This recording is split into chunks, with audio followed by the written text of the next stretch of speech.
It was supposed to be just another quiet breakfast in the park.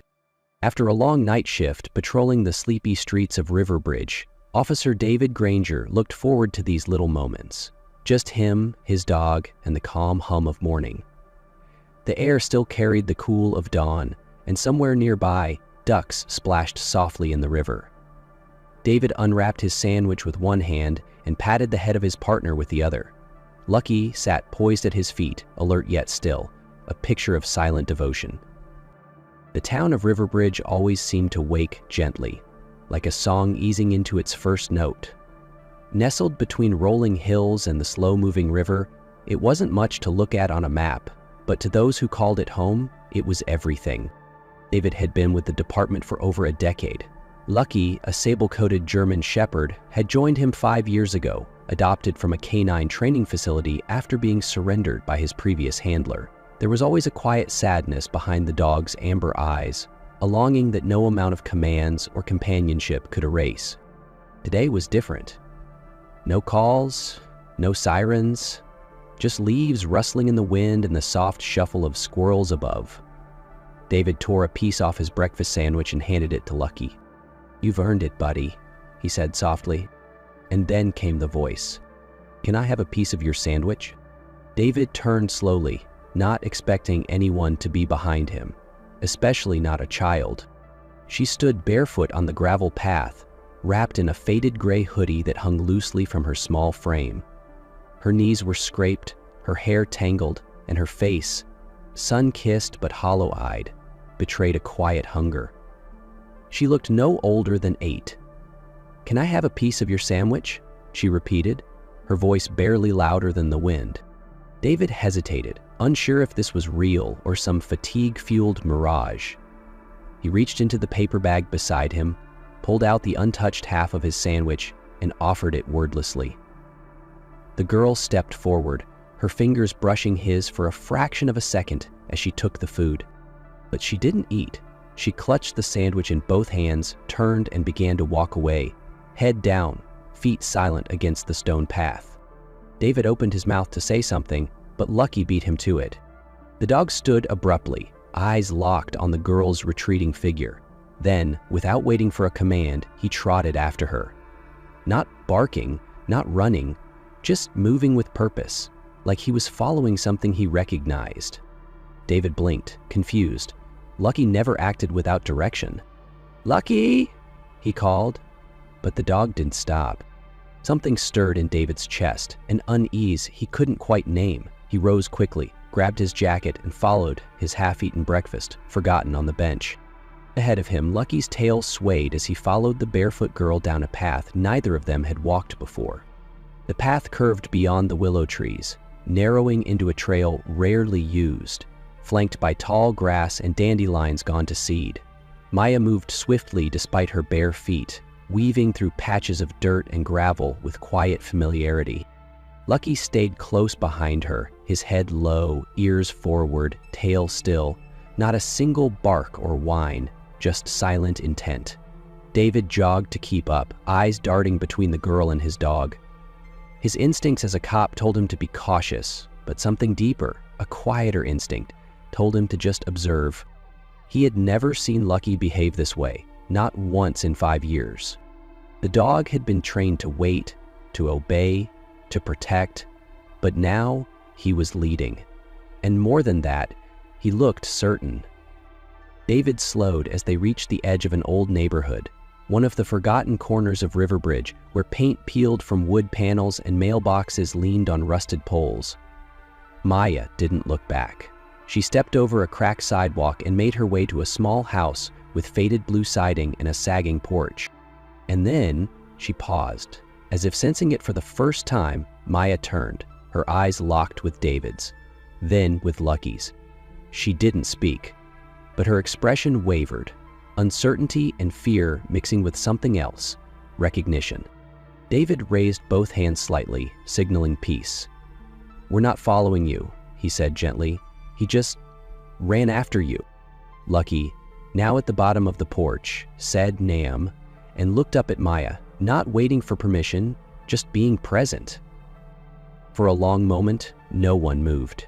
Then Maya opened the front door and stepped inside. The screen door creaked open just enough for Maya to slip inside, and for a moment, the house swallowed her whole. David stood still at the edge of the walkway, not wanting to cross an invisible line. He wasn't here on duty. There was no call, no crime, just curiosity and concern. Lucky remained seated on the porch, ears twitching, eyes fixed on the door like he was waiting for something.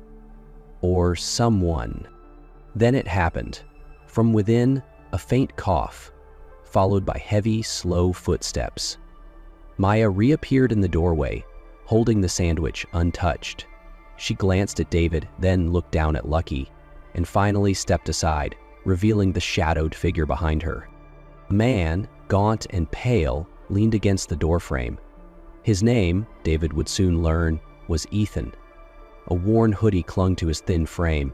His face was weathered not by age, but by exhaustion. One hand held onto the wall for balance. The other reached out gently as Lucky stood. Then the dog moved, stepping forward as if time had clicked into place, like memory had finally caught up to the present. Lucky stepped forward, nose lifting, tail wagging slowly. He pressed his head against Ethan's hand with a soft sigh, as if this touch was something long remembered. Ethan blinked, stunned. His fingers curled into the thick fur at Lucky's neck. "I know you," he whispered. David took a step forward, still unsure what he was witnessing. "Your dog?" he asked. Ethan didn't answer right away. He was still staring at Lucky. "No," he said finally, voice thick. "Not anymore. But once. A long time ago." Lucky didn't move away. He stayed right there, leaning into the man who had once saved him. Ethan's hand lingered in Lucky's fur longer than most strangers would dare. But Lucky didn't flinch. He leaned in more, eyes closed, tail swaying slowly, like a metronome of memory. "I thought I was imagining it," Ethan murmured, his voice cracking. "But it's him. He remembers." David stood quietly on the front step, hands in his pockets. He didn't want to interrupt whatever this was, but he was watching, listening. Maya had backed into the living room, sandwich still untouched. She peeked around the doorway, eyes flicking between her father and the dog. "Daddy?" she asked softly. Ethan nodded without looking back. "It's okay, sweetie." Then, almost like talking to himself, he added, "I didn't think I'd see him again." Lucky shifted his weight, sitting beside Ethan's leg, pressing gently against it like an anchor. The gesture was not just affection, it was recognition. David finally spoke. "You knew him before?" Ethan nodded slowly, tears now gathering in his eyes.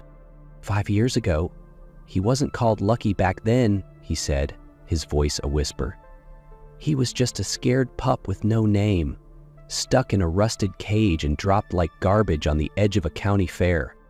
David felt something twist inside his chest. He looked at Lucky, calm, steady, loyal, and imagined him as that frightened, forgotten thing. "What happened to him?" David asked.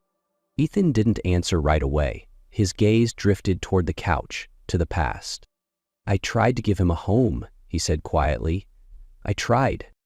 Ethan sank slowly onto the edge of the couch, Lucky settling at his feet like they'd never been apart. His voice came gently, as if lifting memories from a place long sealed. "He was just a pup," Ethan began. "I found him on a Wednesday evening, near the end of my shift at the fairgrounds. I was doing freight work, stacking crates, checking deliveries, the kind of job you take when you're between better days." He glanced down at Lucky, now nuzzling Maya's leg as she crept closer. There was a metal crate lying half tilted on the gravel behind the food stalls. At first, I thought it was trash. Then, I saw something move. Inside, curled and shaking, was a German Shepherd pup. Fur matted, ribs showing, covered in dust. The latch had snapped during transport, and the crate must have tumbled off some truck unnoticed. No one even stopped to look at him. Some guys unloading produce kicked the crate aside to clear a path. Ethan's voice wavered. "I couldn't just leave him there. I picked him up. He was light like a sack of bones, and I gave him half my dinner, just a piece of bread and a boiled egg. He ate like he hadn't tasted food in days. That night, Ethan didn't go home. His apartment was too small, and the building didn't allow pets. He sat with the pup in the waiting area of the train station, arms wrapped around the shivering body. He fell asleep in my lap, and I couldn't let go. He tried the next morning to bring the pup to the local shelter, but they turned him away. Too full, no space, no budget. So I went door to door, Ethan said, asking if anyone had lost a dog, but no one claimed him. Some didn't even open the door. By nightfall, Ethan had run out of ideas. He didn't have a car, and the last train had already gone. So he stayed another night at the station, holding that pup, whispering promises he didn't know how to keep. And in the morning, he said, voice thick, "That pup brought me a biscuit. I still don't know where he got it, but he dropped it right into my hand, like he wanted to share breakfast." Ethan leaned back on the couch, one hand resting on Lucky's shoulder, as if the contact grounded him to that memory. "I didn't sleep much that night," he said softly. "The station was cold, and the bench was metal, unforgiving, but he wouldn't let go of me, curled up like I was the only warmth he'd ever known." Outside, the city quieted. People rushed home to hot dinners, warm lights, and waiting beds. But in that drafty, dim train station, Ethan sat with a dog that had nothing and no one. "I kept thinking I had no right to keep him," he continued. "I couldn't give him a home, couldn't afford a vet, couldn't even guarantee the next meal. But every time I shifted, he'd scoot closer, like he was saying, 'Don't you dare leave me now.'" Ethan smiled faintly, eyes distant. "When I finally dozed off, I remember feeling his breath against my ribs. Slow, steady, trusting." He paused, glancing toward Maya, who was now sitting cross-legged near Lucky, feeding him small pieces of the sandwich. The dog accepted each one gently, eyes never leaving her face. The next morning, Ethan said, "I planned to spend the day finding him help. I couldn't keep him, I knew that, but I could try to find someone who could. That was the least I could do." He brought Lucky to a local cafe and printed flyers at a copy shop. He pinned them on telephone poles, slipped them under shop doors, even asked strangers at the bus stop if they'd seen a missing pup. But no one recognized him, no one came. That evening, as the sky began to turn lilac, he returned to the same shelter, one last try. They still said no, but this time, the lady at the desk, she hesitated. Then she gave me an address, said it was a special place out in the country, a training center. Ethan met David's eyes. "That's where he became your Lucky." Ethan stared at the floor for a moment before continuing. His voice was steady now, but softer. "The center was about an hour out by train, and I only had enough cash for one ticket. I packed what little food I had left and took him early the next morning." The ride out was quiet. Lucky sat beside Ethan on the train seat, ears perked, eyes constantly scanning the passengers. A few people smiled. One even offered a biscuit, but Lucky only nudged it toward Ethan's hand. When we arrived, the place looked peaceful. Clean fences, open fields, kind voices. The kind of place I knew he deserved. The staff greeted Ethan warmly but efficiently. They took Lucky in for evaluation, checked his joints, his eyes, his temperament. One of the trainers, an older man with a gray beard, knelt down and said, "He's got a smart look. He might have what it takes." That should have made Ethan feel better. "But when I turned to go, he followed me," Ethan whispered. "No leash, no command, just followed, sat right at my feet, wouldn't move." The trainer smiled kindly. "Give him a word, something he'll remember." So Ethan crouched down, looked Lucky in the eyes, and whispered, "Be brave, okay?" Then he added, "Your name's Lucky now, because I found you, and because maybe you found me too." He left before the tears came. But every day after, Ethan thought about him, wondered where he was, who he was helping, if he still remembered the cold nights at the station, if he remembered the biscuit they shared on a bench with no destination. And now, sitting in a room filled with faded wallpaper and soft morning light, that same dog rested by his feet. Lucky had found his way back. For a while, none of them spoke. The room held its breath. Lucky shifted his weight, resting his head gently on Ethan's foot, Maya reached over and stroked his back, her fingers small but certain. The silence between them wasn't awkward, it was full of memory, of knowing. David finally cleared his throat.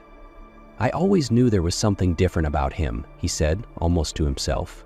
"He's obedient, smart, but there was always a sadness, like he was waiting for someone." Ethan nodded, eyes misty. "He was." David knelt down beside Lucky, scratched gently behind his ear. "He never gave me trouble, never disobeyed a command, but sometimes, on quiet nights, he'd just sit by the door and stare, not at anything, just waiting." Ethan smiled faintly. "He remembers, maybe more than we do." David glanced at Maya, who was now curled against Lucky's side, his tail thumping gently behind her. Then he looked back at Ethan. "I've got a few days off," he said quietly. "If it's okay with you, maybe he stays here, just for a bit?" Ethan looked down at Lucky, then at his daughter. Maya's smile was soft but wide. She didn't say anything. She didn't need to. "Yeah," Ethan whispered, "I'd like that." And Lucky, as if he understood every word, let out a slow, contented breath. For now, he was home. The next morning, the sun rose slow and golden over Riverbridge, casting long shadows across cracked sidewalks and rustling trees. But inside that little blue house at the end of the street, something had shifted. Maya woke first. She tiptoed to the living room, where Lucky lay curled on an old rug. His eyes opened the moment he heard her, and his tail thumped twice. No bark, no rush, just a quiet acknowledgement. "You're safe. I'm here." She knelt beside him, buried her face in his fur, and whispered, "Thank you." In the kitchen, Ethan made toast, steady on his feet for the first time in days. He still coughed, still moved slow, but there was color in his cheeks now, and purpose in his posture. He looked over at his daughter and the dog that never stopped waiting and smiled. Later that day, David returned. Lucky ran to greet him, tail wagging wide, but he paused halfway, turned back to Maya, and waited. It was a choice. David knelt down and whispered, "Go ahead, buddy. I know where your heart is." Some goodbyes aren't forever. That night, Lucky lay between Maya and Ethan on the couch as the television flickered. No one said much. They didn't have to. "Because sometimes, loyalty isn't about staying," he whispered, and the couch seemed to hold every unspoken promise. "It's about returning and remembering who waited." There was a time when the Carter family had it all: love, laughter, and the simple joy of raising their 4-year-old daughter, Lily. Life in their quiet Colorado town felt peaceful, predictable, until the day everything changed. It was just another drive home from preschool. Emily Carter, Lily's mother, was behind the wheel, singing along to the radio while her daughter giggled in the back seat. But a patch of black ice on a mountain road turned that ordinary moment into tragedy. The car skidded out of control, crashing into a tree. Emily survived with only minor injuries. Lily wasn't as lucky. The doctor's words echoed like a curse. Spinal trauma. She may never walk again. Her spinal cord had been compressed severely, leaving her lower body completely unresponsive. She couldn't stand, feel her legs, or even move her toes. Since that day, Emily hadn't been the same. She carried the guilt like a second skin, withdrawing from the world, from her husband, and even from Lily. Hope, it seemed, had left their home. Daniel Carter had always been a problem solver, calm under pressure, methodical, dependable. But in the months after the accident, he found himself navigating a kind of darkness he wasn't prepared for. It wasn't just the physical toll the crash had taken on Lily. It was what it had done to his wife, his home, and the little girl he once knew. Lily used to be a bright spark, always twirling, always humming. Now, she sat silently in her wheelchair, staring out the window for hours. She didn't laugh anymore. Sometimes, Daniel would catch her quietly touching her motionless legs, as if trying to will them back to life. One night, she whispered, "Daddy, I miss the old me." That simple sentence shattered him. Meanwhile, Emily drifted further away each day. Daniel tried everything: therapy appointments, support groups, gentle reminders that none of it was her fault, but nothing seemed to pull her back. She moved like a ghost through their home, physically present but emotionally absent. It broke him to see both of them, the two people he loved most, slowly fading under the weight of grief. Late one night, desperate and alone in his office, Daniel stumbled across an article on animal-assisted therapy. Stories of dogs helping veterans regain emotional balance, children improving in physical therapy with animal companions by their side. The stories lit a flicker of curiosity in him. He began reading obsessively, diving deep into research, forums, anything he could find. One story in particular caught his attention. A rescue center in Boulder had recently taken in a remarkable dog, a German Shepherd who had lost his two front legs but had taught himself to walk using only his hind legs. Daniel stared at the photo of the dog. Despite the deformity, there was something powerful in his stance, something fearless. It hit him like a jolt. This dog didn't give up. Maybe he could teach Lily to do the same. The next morning, Daniel called the rescue center in Boulder. He didn't have a clear plan, only a gut feeling, a thread of hope he couldn't ignore. They told him the dog's name was Rex, and that he had been rescued after being abandoned on the side of a rural highway, injured and barely clinging to life. Both of his front legs had been crushed beyond repair. Most people would have given up, but not Rex. With time, care, and a staggering amount of determination, Rex had learned to balance and walk on just his two back legs. It was awkward at first, the staff explained, but over time he adjusted, not only to survive, but to thrive. "He doesn't seem to know he's any different," the handler had said, laughing gently. "Honestly, he's one of the most spirited dogs we've ever seen." When Daniel first met Rex in person, it was nothing like he expected. The dog wasn't pitiful or hesitant. He stood tall, in his own strange way, and approached Daniel with a curious, almost human gaze. His back legs were strong and sure. Every step was filled with purpose. The moment their eyes met, Daniel felt something stir inside him. There was no pity in Rex, only resilience. Daniel knelt down, and Rex leaned into him, his tongue brushing Daniel's cheek. That simple, instinctive gesture nearly brought him to tears. This wasn't just a dog. This was a symbol of defiance, of pushing past limits. The staff warned Daniel that Rex would need patience, that not every family would be the right fit. But Daniel didn't hesitate. He filled out the forms, signed every line, and paid the adoption fee without blinking.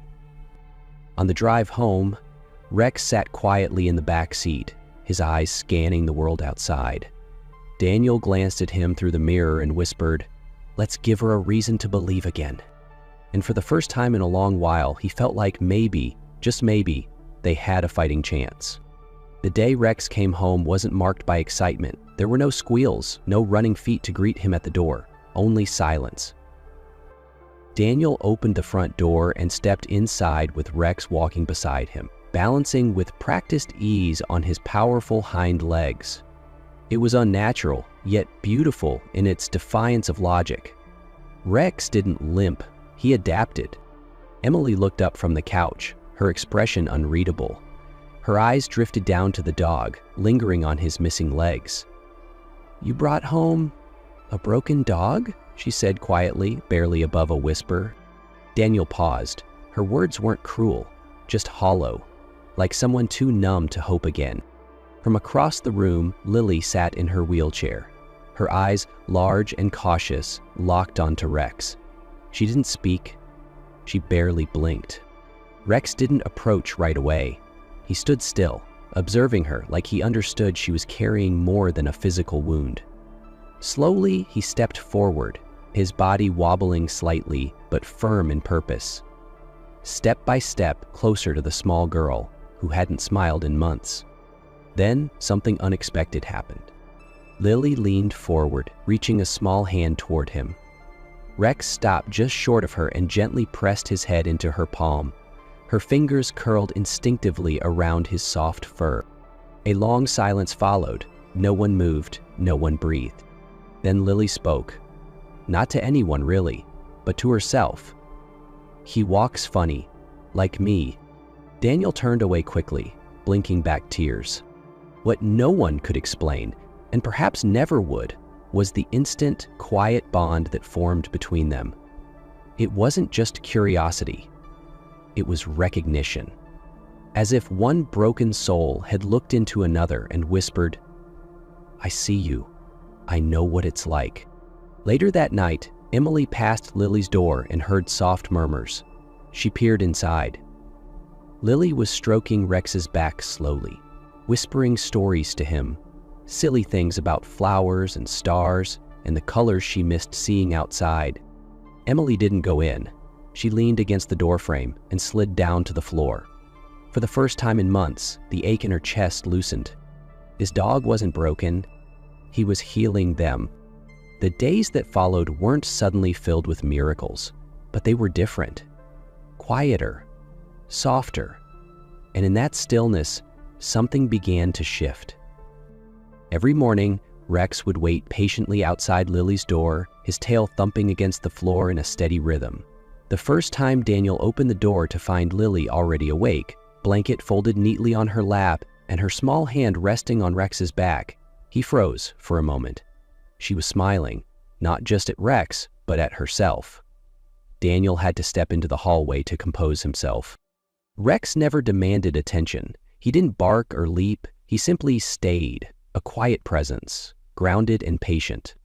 Somehow, in his silence, he gave Lily permission to try, and she did.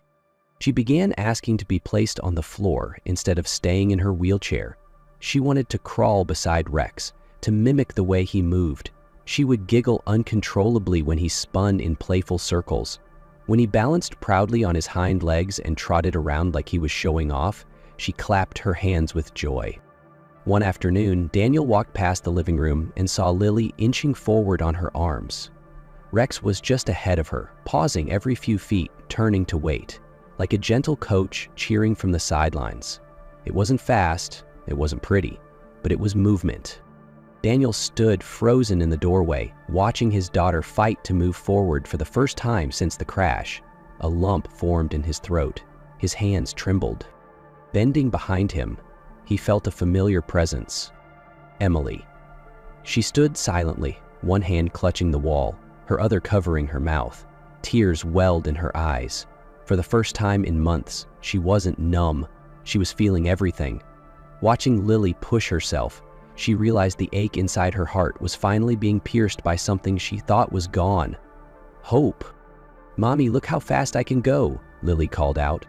Emily choked back a sob, nodded through the tears, and whispered, "I see you, baby. I see you." And in that fragile moment, the healing truly began.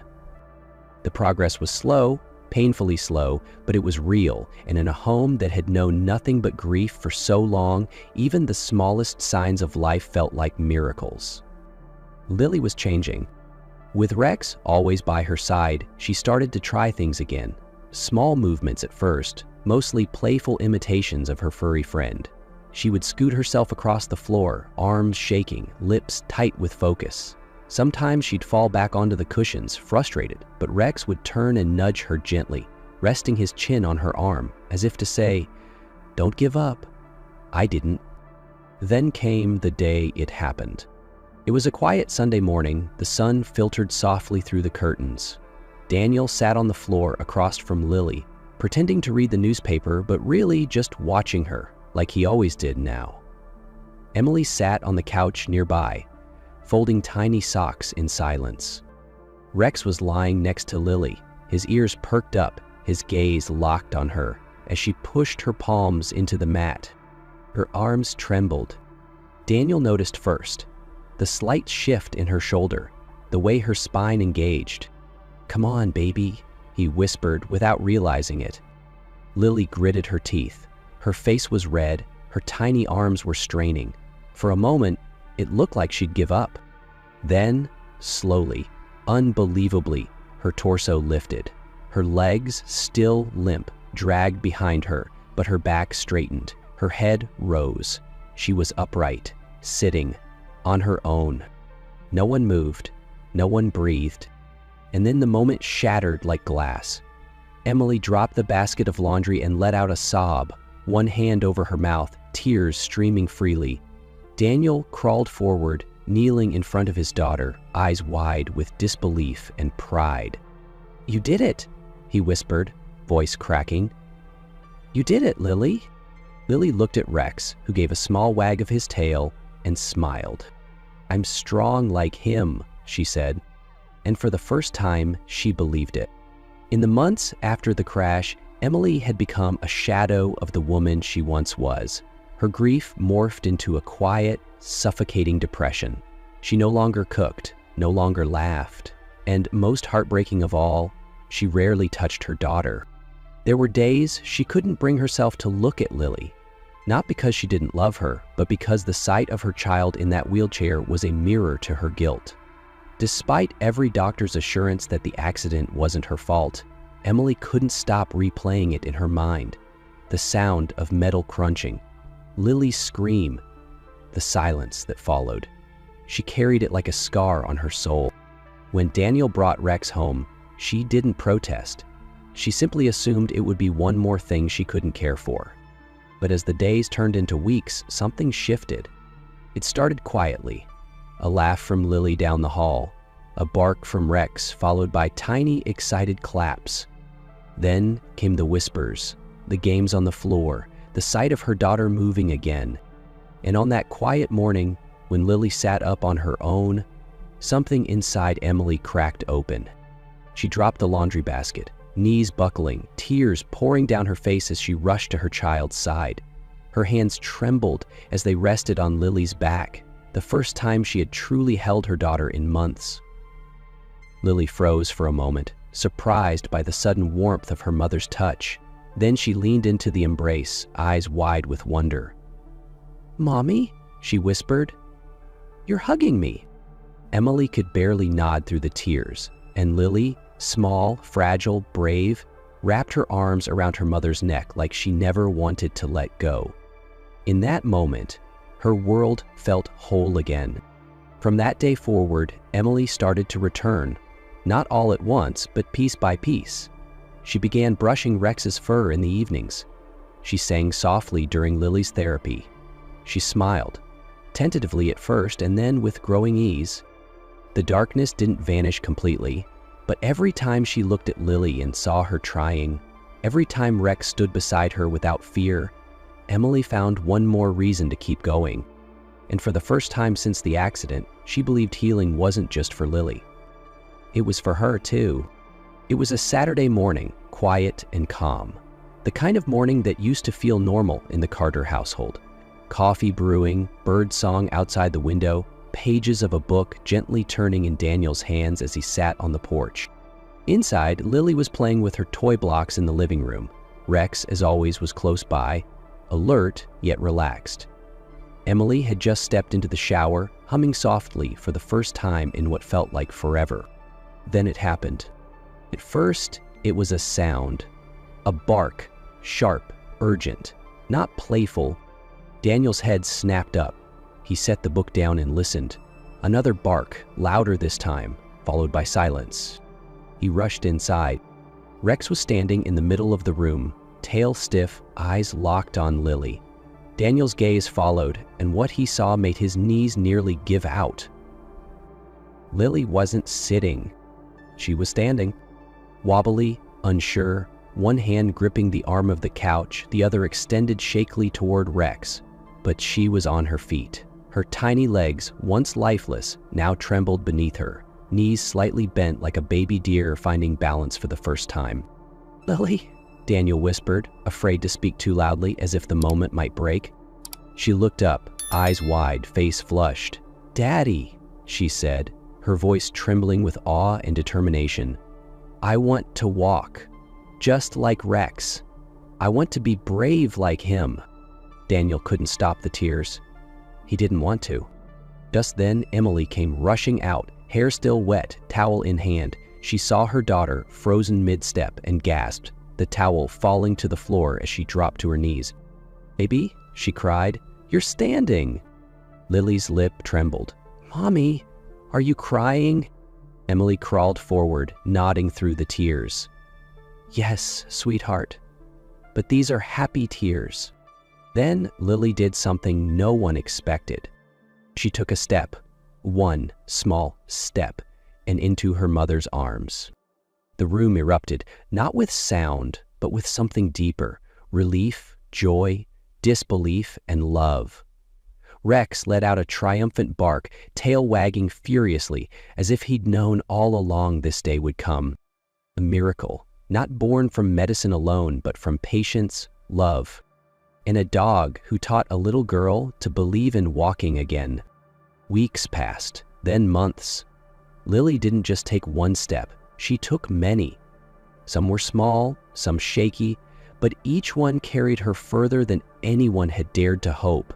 And every single time, Rex was right there beside her, walking proudly on his hind legs like her shadow, her partner, her hero. Emily and Daniel watched their daughter rediscover joy. The weight of guilt and grief slowly lifted from their home, replaced by laughter, music, and moments they once thought they'd lost forever. And those scars remained, both seen and unseen. They no longer defined them. What defined them now was love and courage, and a little girl who walked again because she believed she could. Lily's story wasn't one of tragedy. It was one of triumph. And in the heart of their home, curled up peacefully at her feet, lay the dog who never stopped believing in her, even when no one else could.